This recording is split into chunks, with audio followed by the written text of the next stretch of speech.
2024 ఇంకా పూర్తి కాలేదు. ఇంకా 6 నెలలు ఉంది. ఈ 6 నెలలకు సరిపడా భారీ సినిమాలు ఉండనే ఉన్నాయి. కల్కి దగ్గర మొదలై పుష్ప 2, దేవరా, గేమ్ చేంజర్ మీదుగా ఇంకా అనేక సినిమాలు విడుదలకు రెడీగా ఉన్నాయి. అందుకే ఇక అందరి దృష్టి రాబోయే సంక్రాంతి మీద పడింది. 2024 సంక్రాంతికి జరిగిన గడబిడ చూసి అందరూ ముందుగానే కర్చీఫ్ వేస్తున్నారు. 2024 సంక్రాంతి టైంలోనే పేరు వివరాలు లేకుండా 2025 సంక్రాంతి తమ సినిమా వస్తుందని నిర్మాత దిల్ రాజు ప్రకటించేశారు.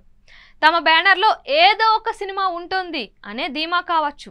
అనిల్ రావిపూడి వెంకీ సినిమా జూలైలో ప్రారంభమవుతోంది. బహుశా అదే దిల్ రాజు బ్యానర్ నుంచి వచ్చే సంక్రాంతి సినిమా అయి ఉండొచ్చు. మెగాస్టార్ యూవీ బ్యానర్ పై నిర్మిస్తున్న సినిమా ఆల్మోస్ట్ పూర్తి కావచ్చింది. సీజీ వర్క్లు ఎక్కువగా ఉంటాయి. అందువల్ల జాగ్రత్తగా అవన్నీ పూర్తి చేసుకొని సంక్రాంతికి 2025కు వస్తారు.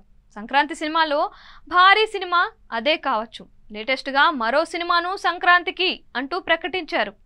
సితారా సంస్థ రవితేజ శ్రీలీల కాంబినేషన్లో నిర్మించే సినిమాకు ముహూర్తం చేస్తూనే సంక్రాంతి విడుదల అంటూ ప్రకటించేశారు. రవితేజ తన సినిమాలు స్పీడ్గానే ఫినిష్ చేస్తారు. అందువల్ల ఆ సినిమా సంక్రాంతికి రెడీ అయిపోతుంది.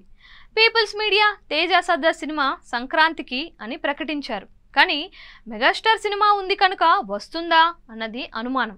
ఎందుకంటే పీపుల్స్ మీడియాకు మెగాస్టార్కు మంచి స్నేహబంధాలు ఉన్నాయి కనుక. అందువల్ల ప్రస్తుతానికి అయితే 3 సినిమాలు ఫిక్స్ 2025 సంక్రాంతికి. ఇంకా ఆ టైంకు ఏ సినిమాలు వచ్చి పడతాయో చూడాలి. కొసమెరుపు ఏంటంటే డిసెంబర్లో గేమ్ చేంజర్ వస్తుంది అనే టాక్ వినిపిస్తుంది. అంతవరకు రావడానికి అవకాశం లేదు అని. కానీ ఏ మాత్రం వెనక్కి వెళ్ళినా మెగాస్టార్, మెగా పవర్ స్టార్ సినిమాలు సంక్రాంతికి ఢీ కొనే అవకాశం ఉంటుందా? No chance అనుకోవచ్చేమో.